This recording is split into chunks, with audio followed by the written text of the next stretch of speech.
آپ کی اگر اتنی ارننگ ہے کہ قربانی کے 3 دنوں میں 40-50 ہزار روپے آپ کے پاس ہوں اور آپ پر قرضہ بھی نہ ہو. اللہ ربی والاسلام دینی ومحمدا رسول اللہ ویقینی.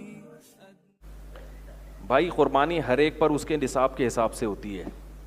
ابا مالدار ہیں تو ابا پر ہے, آپ پر نہیں ہے. آپ مالدار ہیں تو آپ پر ہے, ابا پر نہیں ہے. تو آپ کی اگر اتنی ارننگ ہے کہ قربانی کے 3 دنوں میں 40-50 ہزار روپے آپ کے پاس ہوں اور آپ پر قرضہ بھی نہ ہو, گیس بجلی کا بل بھی نہ ہو, اور جو راشن ماہانہ آتا ہے, جیسے 1 تاریخ کو یعنی فرض کریں کہ 1 تاریخ ہے اور بقرعید آ گئی, 40,000 پڑے, لیکن ابھی راشن گھر کا آئے گا, تو بکرا لاؤ گے تو پھر راشن کون لے کر آئے گا, ٹھیک ہے نا.